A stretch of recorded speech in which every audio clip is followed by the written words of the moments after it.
Hello, everybody. Welcome back into the Penn State 365 podcast. My name is Dylan Cowan Crowley, beat writer and recruiting analyst at Happy Valley Insider. I'm joined by my co-host, as always, Anthony Hazan, our resident superfan, and my colleague at Happy Valley Insider, Marty Leap, who is enjoying what looks to be a nice cold one right now. Um, Gentlemen, we have not talked in a little bit. We didn't record last week. We took a little bit of a deep breath during the bye week. We didn't record a Northwestern recap. We do apologize. But we're back out of here today talking Penn State, UMass. Have a couple other things to discuss here in this episode. Not going to be a super long episode. This is a game, let's be honest. Penn State favored by 40 plus points. Penn State should win this game by 40, 50 points. The starters should be out of the game by midway through the third quarter at the latest, and the Nittany Lions should be preparing for Ohio State come most of the second half. Gentlemen, let's start. We'll get into Penn State UMass. We're going to make this one a little quick today just because there really isn't much to talk about this week. But I guess defensive end Jaylen Harvey out of Quincy Orchard in Maryland has set a decision date. He will be announcing his commitment on the 16th, next Monday. As of right now, I guess there's really, you guys can have whatever you want, but the latest intel right now that we can share on here is going to be a battle, it sounds like, between Penn State and USC. Maryland, I guess you could say, is still technically in this one, but it sounds like it will be Penn State or USC. Right now, the future casts are in favor of Penn State. We feel good about where the Nittany Lions stand, but at the same time, we felt good about where the Nittany Lions have stood in this recruitment how many times over the last year. I mean, the future cast got put in a year ago next week. This one's been going on a long time. We'll see what ultimately happens here. But right now, I'd say I feel that Penn State is in a solid spot, good spot. I wouldn't say a great spot. I still think there's a lot that can happen here in the next few days between now and when he announces that commitment. But that'll be something to watch here going forward. Do either of you have any comments on Jaylen Harvey? Yeah, I mean, what else can be said about Jaylen Harvey's recruitment that hasn't already been said? We've been talking about it for probably over a year at this point. Penn State has been, considered the team to beat for such a long time. And obviously it's had twists and turns. They were the early leaders. They were leaders in the middle of the pack. And then, USC emerged. Yep. Maryland emerged for a little bit. Yep. It swung back and forth like a pendulum so many times. So, I mean, no matter what happens on Monday, whether it's Penn State or USC, Penn State did everything it possibly could to win this recruitment. They've done everything they possibly could for probably about a year now. Yeah. At a certain point, it just has to happen on the side of the recruit, and we'll find out if it finally does or if we can all start moving on with our lives. So he's a very talented player, I will say that. Yeah. And he's a kid that Penn State has never wavered in terms of wanting him despite the twists and turns. Sure. Well said. If you get him in the class, you'd be happy to get him, but it's definitely been a long road. Well said about that, and I think this is a recruitment that no matter who he commits to on Monday, this one's not going to be over until the early signing period, which, by the way, 10 weeks from today. Marty, any thoughts on Jaylen Harvey? Yeah, just kind of everything Anthony said. I understand this is a recruitment that a lot of people have fatigue with, and I get it. This is a kid that it seemed like he was going to commit to Penn State multiple times, and he still hasn't. But ultimately, he's your top edge rushing prospect this cycle. It's a school you have a good relationship with. It's the same school that produced Chop Robinson. I know that's been a big selling point in this recruitment. Yeah. I know him and Chop are friends also, so that doesn't hurt. But, yeah, like you said, Dylan, from everything we've gathered, it seems like it's definitely going to be Penn State or USC on Monday. It seems like Penn State probably should still be the favorites, even if it is like 51-49. And also, this is probably a recruitment that will not be totally over until that letter of intent is faxed in on early signing day. But, yeah, just if Penn State is able to wrap up this recruitment, give the staff a lot of credit because this is one that and I'm sure whenever this recruitment settles, regardless of the choice, we'll have more of a deep dive into it on the site. But Yep. this is a recruitment that's taken a lot of twists and turns, but through it all, Penn State has stayed consistent. They've stayed on him. They've kept him a top target. And, we're less than a week away, and it looks like Penn State should at least be viewed as the team to beat going into commitment day. Well said. All right. With that, let's move on to Penn State UMass. But first, a little bit of a shout out here. Our friends over at State Media is having a great event this Monday over at Champs, 4:30 p.m. to 8 p.m. So I think during this live show, Jaylen Harvey will be making his announcement. We'll see if it is Penn State, but. At Champs on Monday, October 16th, 4:30, 8 p.m. You can go and hang out with the Lions Den crew. Aeneas Hawkins, Nicki Dawkins, Jerry Cross will be doing their weekly live show, and they're going to have a few special guests. Chop Robinson has been confirmed, and more will be announced soon. This is a chance for anybody who attends to ask the players their questions during the live show and meet them afterwards. All ages are welcome, and the event is 100% free. Also, before the Lions Den show, you'll get to watch The Pocket with Christian Hackenberg and Brandon Bell, who will be announcing their special guests as well this week. If you go over to State Media, you can actually give, and I'll retweet it, and you can find it over at Rivals CC as well. But if you go over to State Media PSU, you can retweet their one tweet, and it will give you a chance to win a seat at the VIP table, which comes with free food and drinks. So be sure to go check that out over at State Media PSU. And be sure to head over to Champs Penn State on Monday, 4:30 to 8 p.m. Get to hang out with those guys. Good guys over there. We've been talking to them a lot recently. I think we're going to be able to have a really strong working relationship with those guys. Be sure to go over there and check that out. Let's get to Penn State UMass, guys. Penn State 5-0, UMass 1-6. Penn State knocking on the door of being a top 5 team after Texas got upset this past week. Penn State number 6 in the AP poll, number 5 in the coaches poll. Let's be honest, this is a game this week Penn State should run away with it. Like I said, they're a 40-point favorite. This is a game they should win by 40, 50 points. There's not really much to talk about on the UMass side of things. An offense that is actually kind of solid. They're very explosive, one of the more explosive offenses in the country. Defensively, they're terrible, and this is a defense that Penn State should be able to score a lot on. That being said, what are some things we're looking forward to this week? I think we can all agree the number one thing for Penn State this week against UMass is to stay healthy. We saw Katron Allen go down with a little bit of an injury. It seems like he's going to be okay. Will he play this week? We don't know. JB Nelson went down with an injury against Northwestern. What we do know is that that's not a season-ending injury. Will he be back this week? Again, he didn't practice Wednesday, or he wasn't seen at practice Wednesday during the media portion of it, which probably makes me lean that he won't play against UMass. But I think it's fair to say ultimately it's not a matter if he can play against UMass, it's a matter if he can play against Ohio State. We'll see if either of those guys play. But I think we all agree Penn State staying healthy is absolutely the number one key for Penn State this week against the Minutemen. Anthony?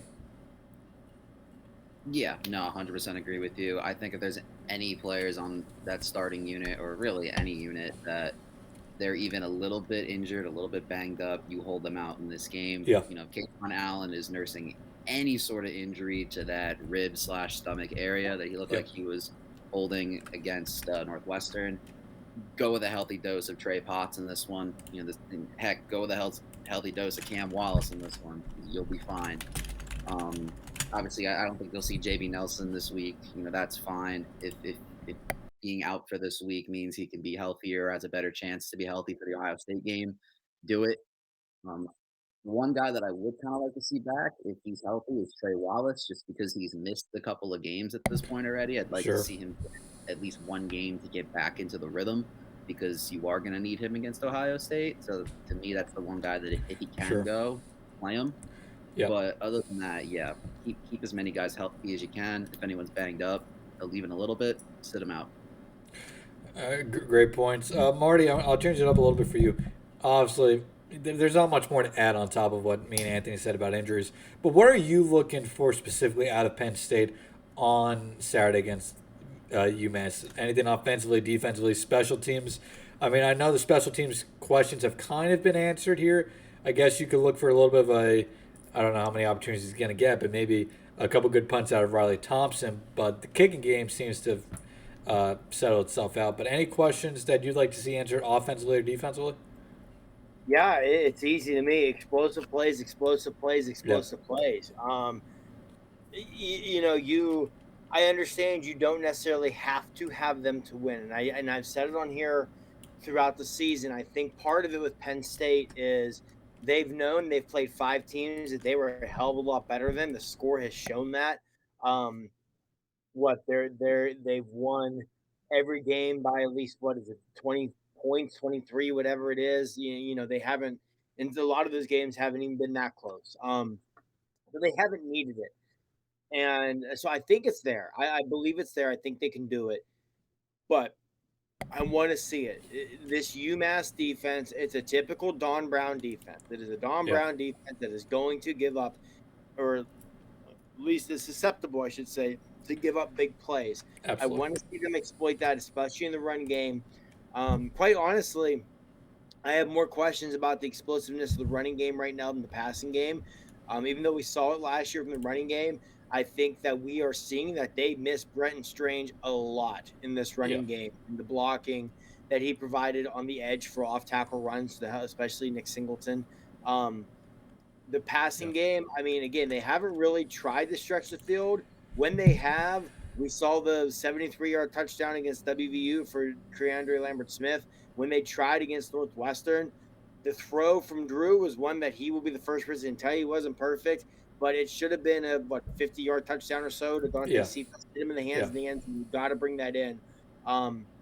So I want to see that. That's what I want to see out of this game more than anything else. Other than staying healthy, I just want to see the explosiveness. Penn State's going to win this game by 35, 40, maybe 50 points. It's not going to be competitive. It's going to be nothing more than a glorified scrimmage. I can guarantee you, since the second that Northwestern game ended, this coaching staff, even though they'll never admit this, all their time, energy, everything has been devoted towards getting ready for the Buckeyes next weekend. But to me, I want to see the explosive plays. I think it's there, but we need to see it. You need to get this figured out before you go to Columbus. I know this Ohio State offense is not as good as years past, but they're going to hit a few with Marvin Harrison Jr. There's no doubt. Yeah. You need to counter punch that, and I want to see that this weekend. I want to see them against inferior opponents, and especially against a defensive coordinator that they know extremely well. And they know, well, not a defensive coordinator, it's a head coach who's going to be running the defense that they know extremely well, and they know is susceptible to giving up big plays. I want to see it. Yeah, and before I go to Anthony on this one, a couple of stats and just something I was thinking of. I 100% agree with you, by the way, on all of that. I think for me, it's not the fact that there's a lack of explosive plays. I think because like you said, passing game, it's all obviously by design.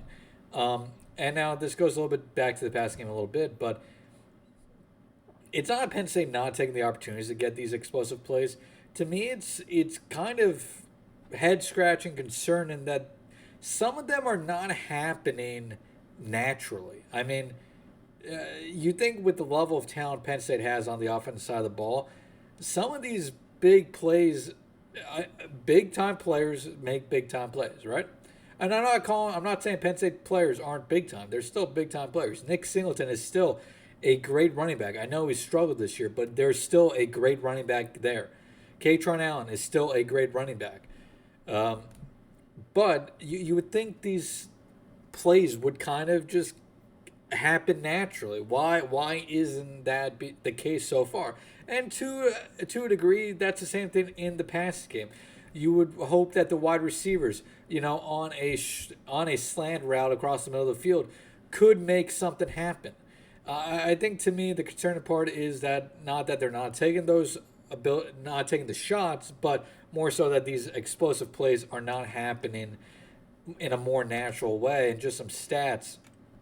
Penn State this season uh, plays at 20 plus yards. 12 plays at 20 plus yards, which was ranked 132nd in the country. That's dead last. 30 plus yards, 126 in the country.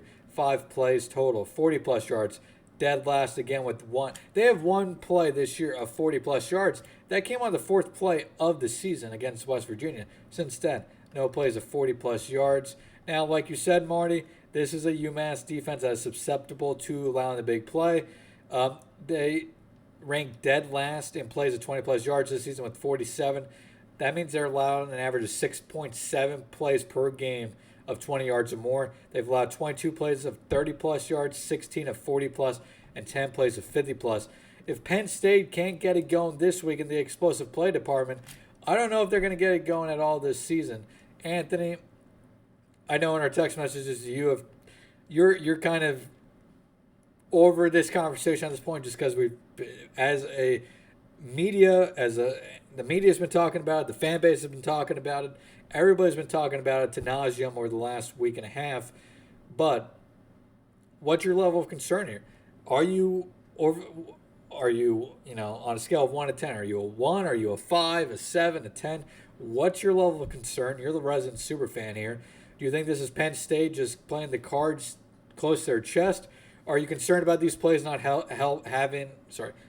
occurring in a little bit of more natural state? Mostly the running game, you would expect them to break off one big player, so here and there. They haven't done that. What's your level of concern? If I was to put it on a scale of 1 to 10, I'd probably say right now it's about a 6. If we don't get it in the UMass game at all, it probably goes up to about an 8 or a 9. Like, I don't want to put all the pressure on the UMass team, but like, listen, if you can't put up explosive plays in some capacity, at least one against a team like UMass, like you said, I question if it's ever going to happen this year. I say about a 6 because I personally just think that Singleton's just overthinking right now. Yeah, he's in his head. He's in his head. He's in his head. You can tell he's indecisive. He's not sure whether to cut and stay inside or to bounce outside. He's just overthinking it. I think Sider and Franklin, they just got to try it, and I'm sure they know this. They even alluded to it in the press conferences. They just got to tell him to trust his instinct, and whatever happens, happens. He's explosive enough that he can turn negative plays into positive ones just because he's fast enough and agile enough to do that. He just needs to trust his instinct and just roll with it. I think he'll be fine in the long run, but you would obviously like him to figure that out soon and build up his confidence because you're going to need him. Sure. I feel like Allen has been his normal self, so I'm not. Yeah, Katron, hasn't had the explosive plays, but he's been their best running back all year. He finds the hole and he hits it.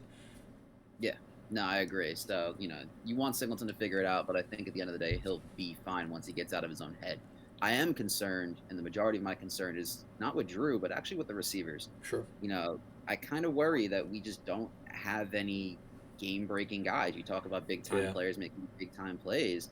I think Keandre Lambert-Smith has all the tools to be a big-time player, and you've seen it in spurts this year, but the consistency just isn't there. And then outside of him, I really don't think we have many big-time players at receiver. And I wonder, going to KLS quickly, I wonder if KLS struggles with being the guy, but like when he's had Harrison Wallace on the field, he seems to be in a much better. When he doesn't have to be the guy and he could be one of the guys, he seems to have much better success. So I wonder if Wallace returning is going to help KLS in the next 2 weeks.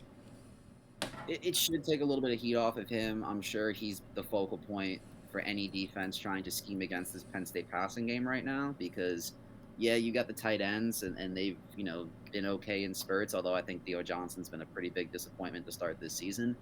But, outside of KLS right now, with Wallace out, you've got a bunch of just complementary pieces that haven't really asserted themselves. Dante Cephas has not been what we thought he could be. Liam Clifford's been complimentary, but nothing more than that. Yeah. And other guys just have not stepped up. Amari Evans has not stepped up. Caden Saunders has not stepped up. So it's just they just don't have the weapons right now. And as much as I like KLS and I think that he has the potential to put up big games, he feels like more of a 2 than a 1. Yeah. And Penn State just hasn't had, and again, it's just, I think part of it has been by design, like you said, that they haven't been pushing the ball downfield too much. But I also just think, and this is the thing that they'll never say, I kind of feel like they just don't trust the receivers to go up and get the football. Yeah, and I think my general concern with them, if you want to say it's by design to not push the ball down the field, okay, but are you telling me like how many passes down the field have they actually attempted this year? I'll take a look at it when you're talking next, but I mean, fine, you're not doing it by design, but and if you're saving it for Ohio State, how do you know that come Ohio State you're going to be able to, throw it down the field and be able to do it successfully multiple times? I mean, there's a thing. I know there's a thing about saving, playing the cards close to your chest, not giving Ohio State, a lot to go off of. Maybe this week they open up the playbook and make Ohio State, overthink next week and actually have to prepare for a little bit more than they have had to prepare for so far, because Ohio State already did have their bye week. It's not like Ohio State's off this week. So maybe that happens. But, I mean, even if you just start doing it this week, I mean, playing a poor, one of the worst defenses in the country is going to prepare you for an Ohio State defense that has taken a step up over the last 2 years under Jim Knowles. I mean, I agree with you. I think my major concern with Penn State's passing game is just if you're playing it close to the chest right now, how do you? I mean, I feel like you would have had to take more opportunities so far to be confident it's going to work against Ohio State. I mean, that is a lot of faith in your quarterback and your wide receivers to suddenly be able to do it against what so far has been a top 10, top 5 defense in the country. Yeah, and I do want to add as well. Go ahead. Drew is not. I'm gonna go check those down the field stats as you talk. Yeah, Drew is not like infallible in all this either. Like there have definitely been at least a couple of instances where guys either were open downfield, or if he gave the play an extra second or two, they would have cut open downfield, and he's been content to just take the safe underneath route.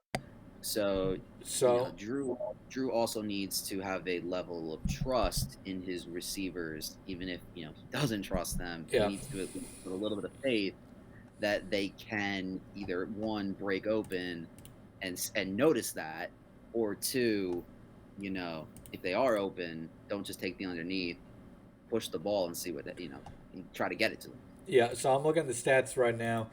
According to Pro Football Focus, Drew has thrown 7 passes of 20 air yards or more this year. He's completed 3 of 7 for 2 touchdowns, 117. All 3 completions were graded by Pro Football Focus as big-time throws. But yeah, just 7. And I went back to compare what Sean did last year. Sean had 42 attempts in 13 games. I mean, that's a big difference. Obviously, Penn State had a little bit of a better, not even a little bit, had a better wide receiver room last year. But this is definitely, a big change from what we've seen the last few years. And I know the way the question was phrased to James yesterday in his press conference wasn't the best, and I think Corey was the first to admit that on Twitter. But I think Corey's question is kind of valid. Is like, it's valid, and to build off what Matt Olson of The Athletic said in his one article today, and build off what Marty said earlier, Penn State's not going to beat Ohio State with dink and dunk passes and having rushing plays of 3.5, 4, 5 yards. To beat Ohio State, to beat Michigan, Penn State's going to have to move the ball down the field, move the ball quickly. You cannot try to beat those teams by just controlling the time of possession. That works against the teams that you're better than, like they have the first 5 weeks. Penn State's been better than those 5 teams on paper. Their roster is 100 times better than all those teams. Penn State's team isn't 100 times better than Ohio State. It's not 100 times better than Michigan. Those 2 teams may have better rosters than Penn State. I think it's pretty close, all 3. But you're not beating those 2 teams by the way Penn State's won these first 5 games. Yeah, and like I said, I think part of the problem is the way that question was phrased. It was like, oh well, you used to throw it up to Godwin, you used to throw it up to Dotson. Yeah. This team doesn't have a Godwin, doesn't have a Dotson, doesn't have a KJ Hamler.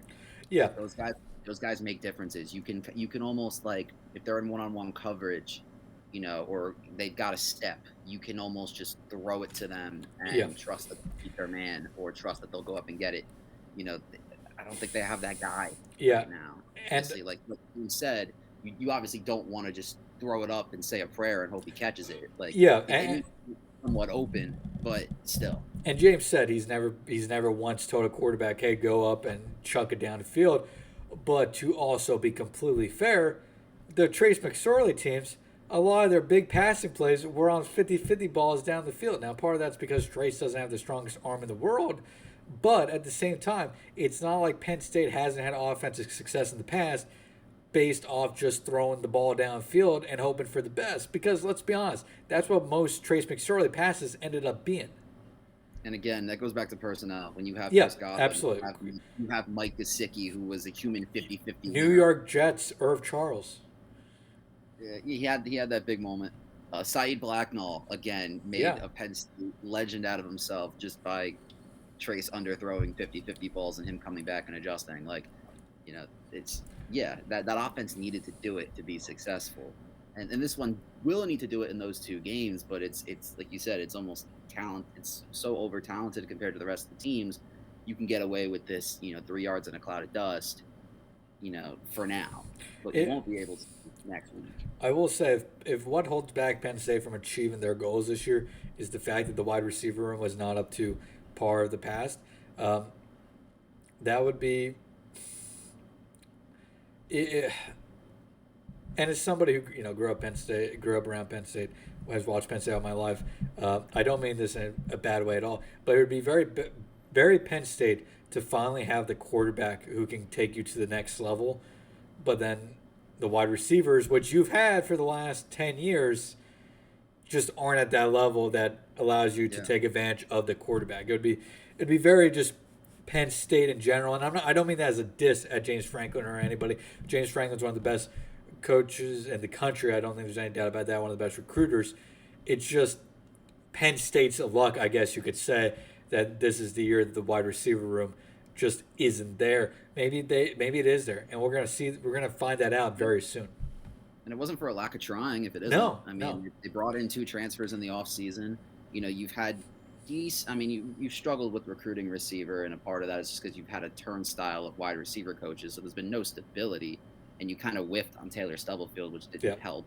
But still, you've had like elite guys in that room over the last 10 years, and unfortunately, this is the year where you have the quarterback, but you don't have the elite guy to go with him.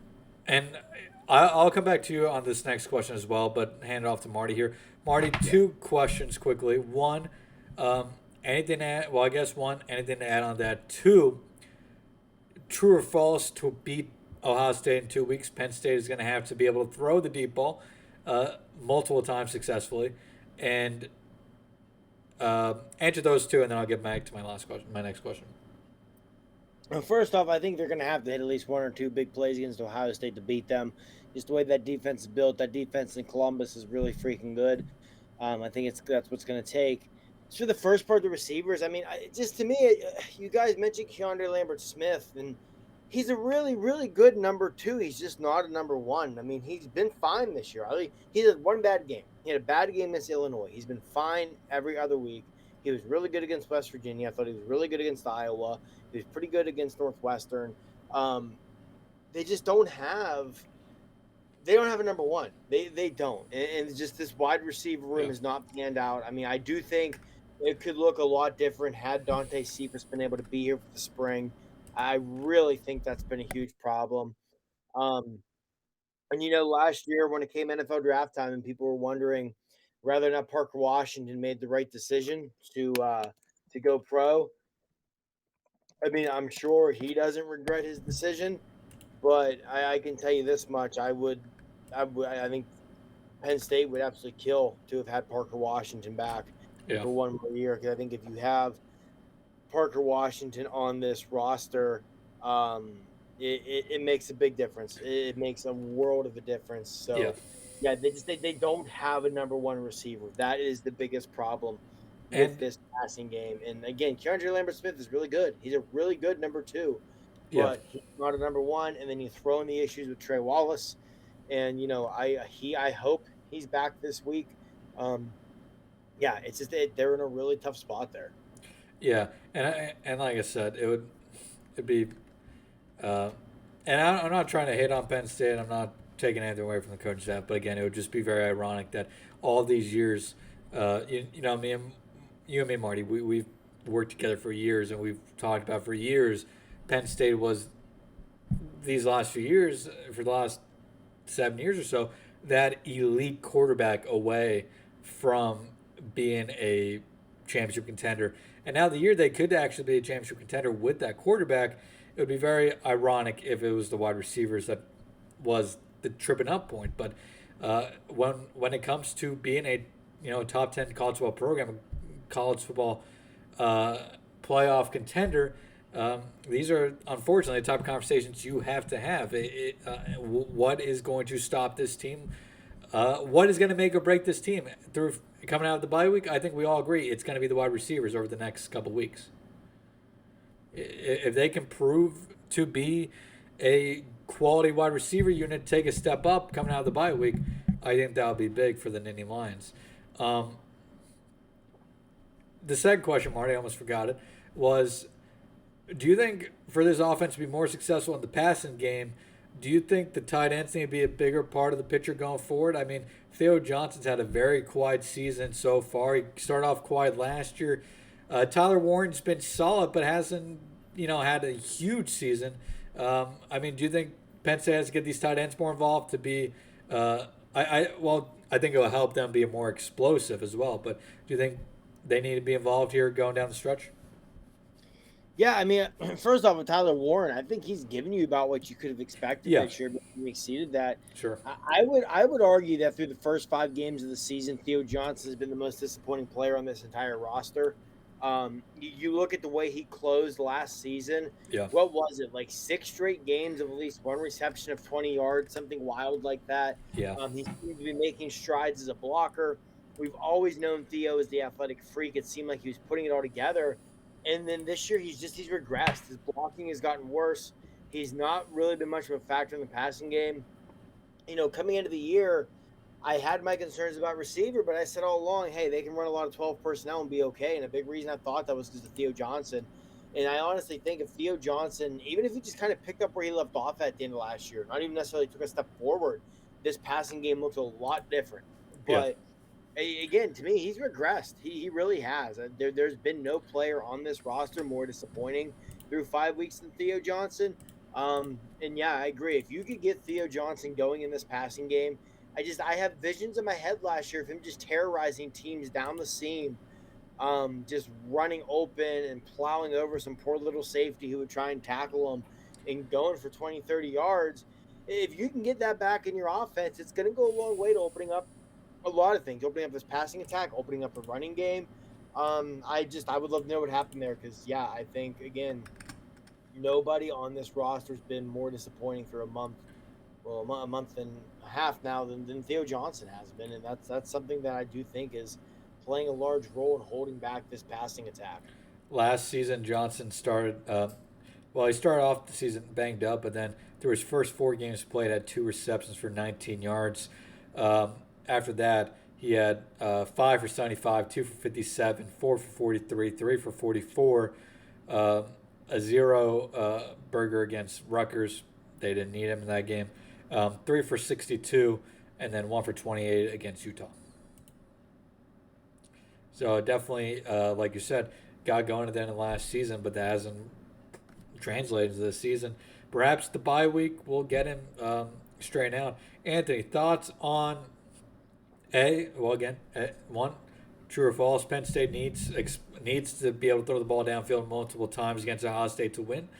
And B, what's your thoughts on getting the tight ends more involved here? Do you think that could lead to more offensive success? I 100% agree with Marty. I think, again, Theo Johnson definitely involved down the seam is only going to make it easier for your wide receivers going across the middle to make plays in the middle, get some explosiveness there.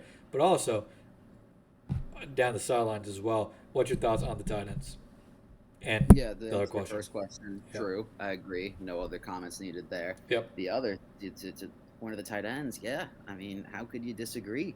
I really thought in the offseason that Theo Johnson had a chance to be a top 5 tight end in all of college football. I thought he had all the tools.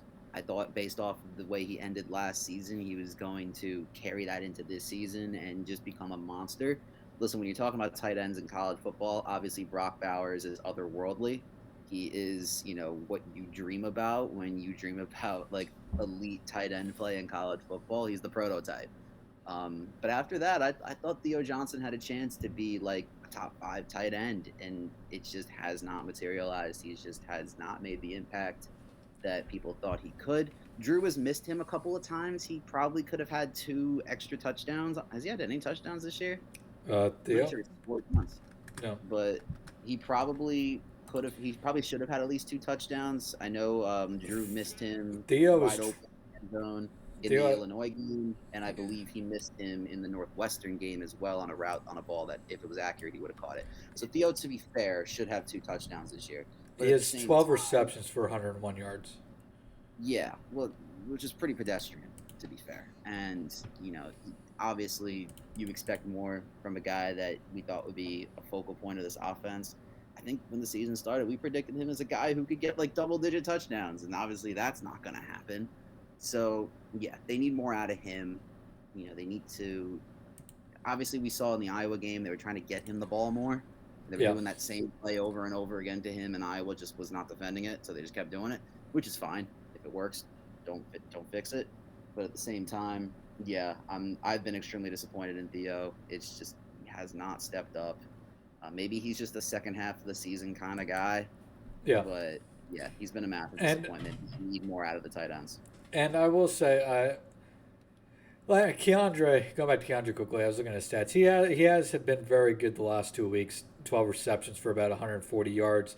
But I still think if you add, of course I'm blanking right now, Trey Wallace back to the mix, I think those numbers could go back to what we saw early this season against West Virginia and Delaware. Now that West Virginia game a little inflated from that 75-yard touchdown, but I think the point remains. I think when he has that guy next to him, he has a better chance to be an explosive wide receiver. I also think for Penn State's wide offense to take that next step here in the upcoming weeks is somebody else has to emerge in this wide receiver room, kind of like what Anthony said. Early, it looked like Malik McClain could be that guy. Since his bad day against Illinois, Malik McClain has disappeared. Can it be Omari Evans? Could it be Caden Saunders? Liam Clifford's been solid. But, somebody has to emerge. It can't be a 2 wide receiver show the rest of the season. They're going to need 3 or 4 guys to have solid games against Ohio State. That being said, last thing I really want to talk about the offense is the offensive line this season in the pass protection has been very good. The run blocking has been up and down. Do you think Penn State's offensive line takes that next step coming out of the bye week? Anthony? No. You think they are who they are? I think they're fine. Like, obviously you have an elite left tackle, which is great. I think Caden Wallace has been serviceable, which for Caden Wallace at tackle is good. Sure. And I think Hunter Morzad's been decent. But, I think you have what you have with the O-line. It's good enough to win you the majority of games. It's not going to cost you the majority of the time. But the biggest test is going to be how does it hold up against Ohio State and Michigan. And I think that's really going to determine how good this offensive line is. So, yeah, outside of, Olu's going to defend anybody because he's elite. But, yeah, everybody else, kind of the jury's still out a little bit, in my opinion. Marty, thoughts on the offensive line coming out of the bye week? Any confidence that they take a little bit of a step forward? I'm kind of the same boat as Anthony. I don't really think there's a step there to be taken. I think they've been good. Like, Olu's really, really good. Caden Wallace has really solidified things this year. I'm not sure any player on this team has improved more from week 1 to now than Hunter Morzad. I think Vega Ione, now that he's going to be probably getting more reps with whatever's going on with JB Nelson, is only going to continue to improve. Yeah, I think again, like I said, that they've been good. The offensive line has been better You than know, people want to admit. Like they've run the ball decently well for the most part. Some of the struggles of the running game, as we've touched on earlier, have touched on a bunch, have been Nick Singleton being too indecisive, sure. not hitting holes out of air. The pass protection has been mostly really good. Honestly, a lot of the times when Drew has found himself in trouble, it's because none of his receivers could get any separation and get open.